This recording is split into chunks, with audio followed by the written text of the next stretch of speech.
we're going to be talking about today is your experience as a legislator, the Idaho State Legislature, regarding some curriculum issues. And what is your experience, Heather, with other legislators regarding curriculum issues and the status of bills and that type of thing? Okay, so thank you, Anthony. And yes, we Liberty legislators have several bills to push back on this top-down approach, this Common Core agenda on our state. We currently have 3 bills that I'm aware of. One is to repeal Common Core. Another one is to repeal the SBAC test. And another one is to put some restrictions and transparency on the data mining that they're doing on our children and the teachers through the Common Core testing. And so all 3 of these bills are sitting in the Education Committee, but are being refused to even be heard by the committee chairman. I wonder why that is. Well, that's just kind of how politics works, and I didn't understand this until I got into office.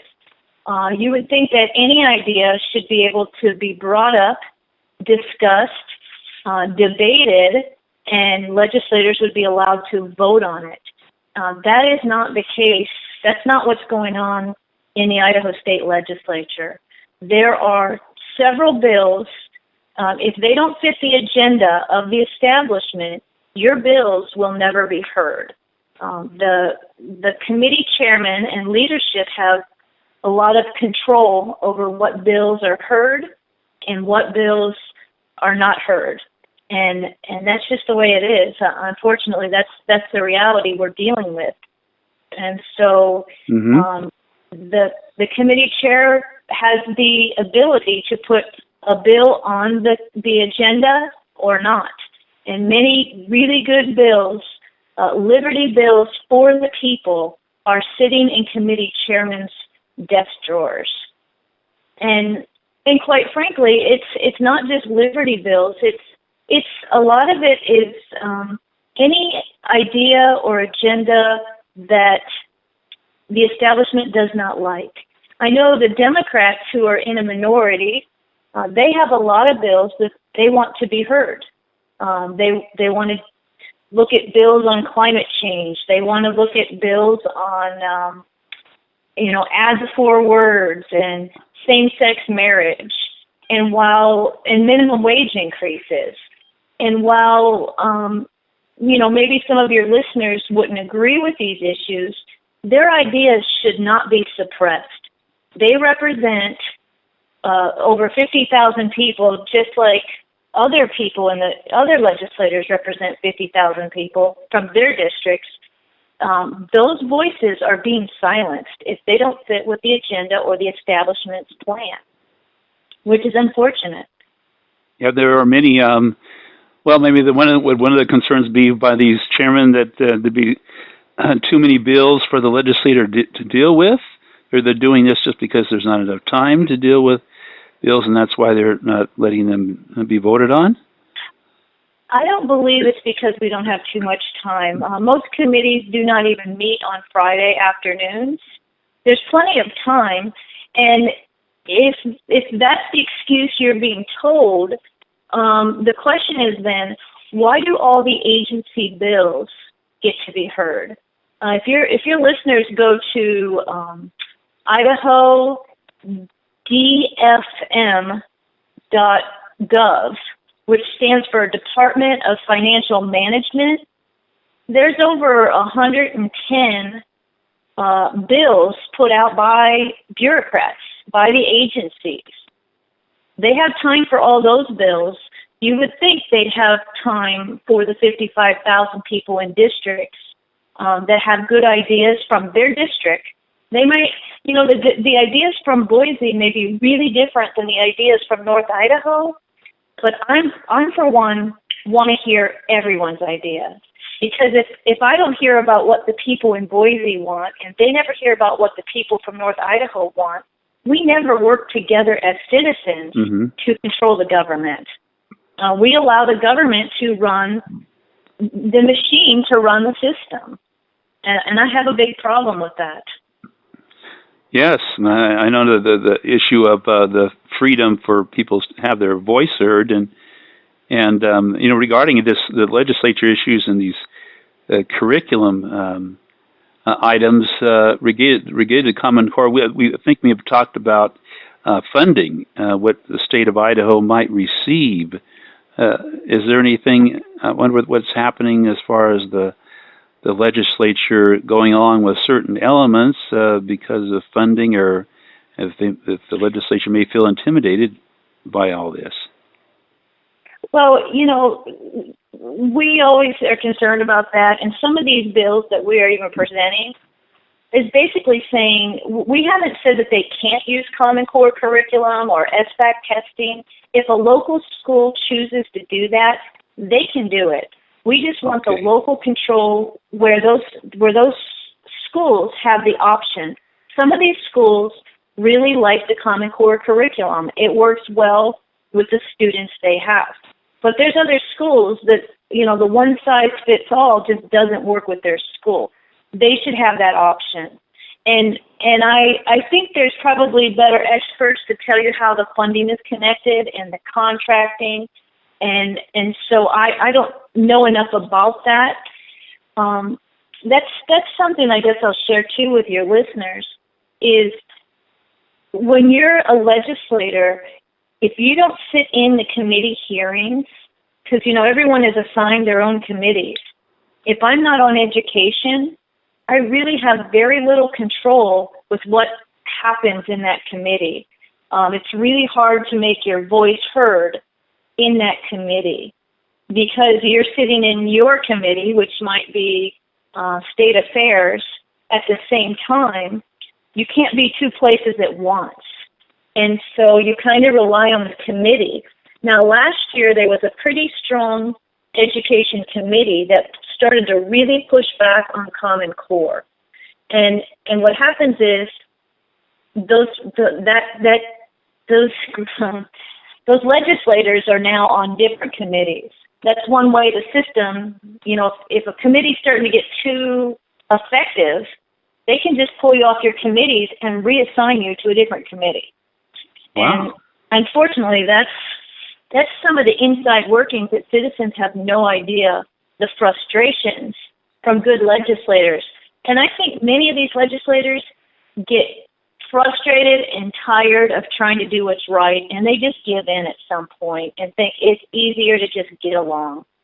And so, because if you don't and you stand up to what's going on, I'm sure many of your listeners know what happened to me.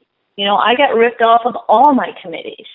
And so that there's consequences if you speak up.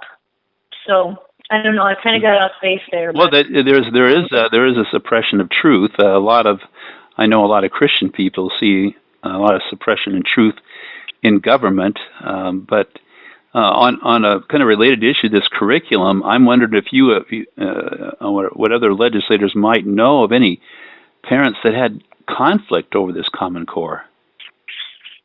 You know, we have people in our district that have tried to spend a lot of time trying to get copies of some of the curriculum and look over it. For the first year, that was really difficult to do. They were not even being allowed to look at the curriculum. At some point, they were allowed to go into a room and review the curriculum. And there's a lot of, I could just say, propaganda and pushing of other, you know, the focus is taken off of America, the America the Great, and it's been shifted. And when this citizen brought up issues from our Judeo-Christian background, and that, you know, there's really nothing they can do. The curriculum's set. The curriculums, they just can't really do much about it, which is unfortunate. Yeah, it's so big. Yeah. Just like citizens are basically stuck. You take it or leave it, right? Right. And I'll tell you, I think you're going to have another speaker on that probably knows more than me, but I've heard from back east, some of the schools are literally teaching memorization, teaching conversion to certain religion as part of their memorization for the students. And a lot of complaints have been that this curriculum is dumbing down the children. And I think, you know, your listeners probably have heard where they don't memorize the math tables anymore. The math is completely different because they say memorization is not good. We don't want our kids to just memorize it. We want them to understand how they're getting to things. But then I've also heard that when they teach children to read these days, they just teach them to memorize the words. They don't teach phonics anymore. And so I haven't dug into the curriculum. That's literally the job of the parents. The Bible's pretty clear. It says parents train up your children. It doesn't say delegate that job to the state or the federal government.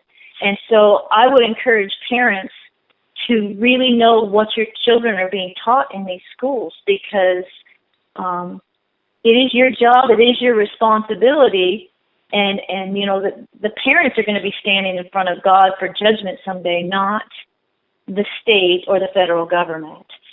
So that's about the best I can say on the curriculum. I know there's people that know more than me. I've heard stories, but I haven't seen them firsthand, so I don't want to comment on the curriculum. There's more experts out there that have been following it. So. One of those experts would be, I guess, Mila Wood. Yes, Mila has spent a lot of time. Her kids are in school, and so she has spent a lot of time in dealing with the Common Core curriculum, but she's actually done a lot of studies into the contracting and how the state got involved in it. And you know, the legislators didn't bring this to Idaho. They ultimately did, but this came through the rules process. And it was brought in by the bureaucrats. And then once it was in and the contracts were signed, then they had the legislators have to vote on it, but they were in too deep. By the time the legislators even figured out what was going on, it was a little late. So Mila will have a good, she'll be able to tell you how we got into the contract as a state and the money. I think she'll be able to share some of the money with you. Yeah, and Mila Wood is with the Idahoans for Local Education. Yes, and, yes, she is. Well, Representative Scott, thank you for joining me here today. I'm Dr. Anthony Harper with Representative Heather Scott from the Idaho Legislature. And what district are you from, and what part of Idaho? I'm from North Idaho, District 1, and it's the very top of the state from the Canadian border down to Kootenai County, where Coeur d'Alene is. Oh, okay. Way up north. Well, thank you. Panhandle. Thank you for joining me.